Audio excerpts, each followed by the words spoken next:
Okay, so doctor, you mentioned chronic subdural hematoma, CSDH. What exactly is it? The chronic subdural hematoma, once we divide this term, hematoma म्हणजे basically एक रक्ताचं collection असतं. Chronic म्हणजे हे लगेच होत नाही. हळूहळू एक समजा कुठल्या तरी पेशंटला जो 65 वर्षाच्या वर असेल, अचानक त्याला छोटासा कुठला तरी ॲक्सिडेंट झाला, म्हणजे रस्त्याने जाताना तर डोकं कुठेतरी आपटलं दरवाजाला. इफ दॅट हॅपन्स, त्यावेळी त्याला काहीच होत नाही. पण छोटीशी कुठली तरी रक्ताची एक छोटीशी पाईपलाईन, रक्तवाहिनी जी असते ती फुटते. And over the period of 6 to 8 weeks, slowly there is a collection that forms. या कलेक्शनच्या शेजारी एक मेम्ब्रेन बनते आणि ती मेम्ब्रेन स्वतः अजून पाणी ॲब्झॉर्ब करत राहते. थोड्या वेळापर्यंत मेंदू म्हणतो मी ॲडजस्ट करतो, कारण का it is a very soft organ brain. एका पॉईंट नंतर तो म्हणतो की आता बस, now I cannot take it anymore, and then your symptoms start coming. So this symptoms can be, समजा आता ही खपळी मेंदूच्या लेफ्ट साईडला आहे, तर मग उजवी बाजू वीक होणं, किंवा जी माणसं उजव्या हाताने लिहितात त्यांचा डावा मेंदू ॲक्च्युली भाषा बोलणं आणि कळणं हे सगळं डावा मेंदू बघतो. तर अशा लोकांना बोलायला किंवा बोलणं कळायला त्रास होतो. काही लोकांना मेमरीचा त्रास होतो. काही लोकांना फिट्स येतात. But this does not happen at the time of injury. आणि अशा छोट्या छोट्या इंजरीज ॲक्च्युली मिस पण होतात. And then they suddenly land up after a period of 2 to 3 months with these symptoms. And then we come to know after scanning and everything that they have a chronic subdural. Okay. The important thing to know that it is not inside the brain as such. It is between the brain and the bone. And that is chronic subdural hematoma. Okay. And doctor, of course, you were mentioning about this before.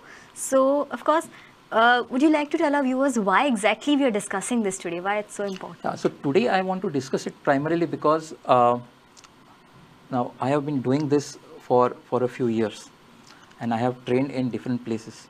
पण गोव्यात practice सुरू केल्यापासून हे कळलं आहे की एकतर आपल्या गोव्याचं quality of life plus life expectancy is one of the best.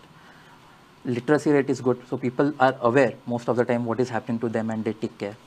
पण असं असल्यामुळे हा जो आजार असतो क्रॉनिक सबड्युरल, हा जनरली यंग लोकांमध्ये होत नाही. व्हायला some people will have it because of certain reasons, but mostly 65 वर्षाच्या वर जी माणसं असतात त्यांच्याचमध्ये हे होतं. आणि आता कसं झालं आहे की माणसं 80-90पर्यंत पण जगतात आणि कुठल्या तरी हार्टच्या कारणामुळे किंवा कशामुळे त्यांना रक्त पातळ करणाऱ्या गोळ्या चालू असतात. ऑल्सो काही लोकांना डायलिसिस चालू असतं. आणि अशामुळे छोट्या ह्याच्यात हे जे इंजरी झाली तर मग क्रॉनिक सबड्युरल हिमॅटोमाचं प्रमाण as such only it is a very common occurrence in or one of the common things in neurosurgery. पण काही एरियाजमध्ये त्याचं प्रमाण जिथे आम्ही जनरली बघतो त्याहून थोडंसं जास्त आहे. And I probably think Goa is one such place. And that is why I wanted to discuss this today to tell our viewers that it is something that we can treat and make you completely better, and that's why I wanted to discuss that too. That's a great thing, doctor. So now, before we get into more details, what exactly would be the causes that can, lead to CSDH? जसं मी सुरुवातीला पण सांगितलं, when we discuss of causes, एक trivial injury ज्याला आम्ही म्हणतो की घरात चालता डोकं आपटलं, किंवा काही लोकांमध्ये तर फक्त अशा ठिकाणी प्रवास केला तिथे रस्त्यात खूप खड्डे आहेत आणि डोकं खूप हलतं आहे, किंवा एक साधारण घसरून माणूस पडला पण त्यावेळी त्याला चक्कर आली नाही, बेशुद्ध पडला नाही, काही नाही. But even this small causes plus addition to this रक्त पातळ करणारी जी असतात किंवा जी हिमोडायलिसिसची माणसं असतात ज्यांना रक्त पातळ करणाऱ्या गोळ्या असतात त्यांच्यात हे जास्त असं आम्हाला दिसतं. रुटीनली आम्ही ज्यावेळी प्रश्न विचारतो त्यावेळी ऑलमोस्ट 85 ते 90% माणसांना कुठली तरी हिस्ट्री असते की त्यांना काही आठवड्यांपूर्वी, आणि फॅमिली तसंच सांगतात की he had some issue and he had a fall, आणि त्यावेळी आम्हाला काहीच वाटलं नाही. पण आता हळूहळू आम्हाला दिसतं आहे की एक साईड हे आहे ते आहे.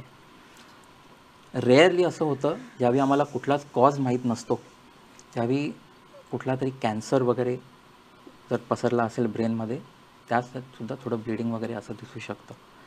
ज्यावेळी आम्हाला कुठलाही कॉज माहीत नसतो, म्हणजे कुठला पेशंट आला तो म्हणाला मी कुठल्याच रक्त पातळ करणाऱ्या गोळीवर नाही किंवा मी पडलो नाही, पण मला हे कलेक्शन आहे, तर अशा वेळी आम्ही डेफिनेटली त्या रक्ताच्या खपईचा एक तुकडा किंवा मेम्ब्रेन जी असते ती काढून बायोप्सीला पाठवतो, just to rule out that he does not have any other thing apart from that.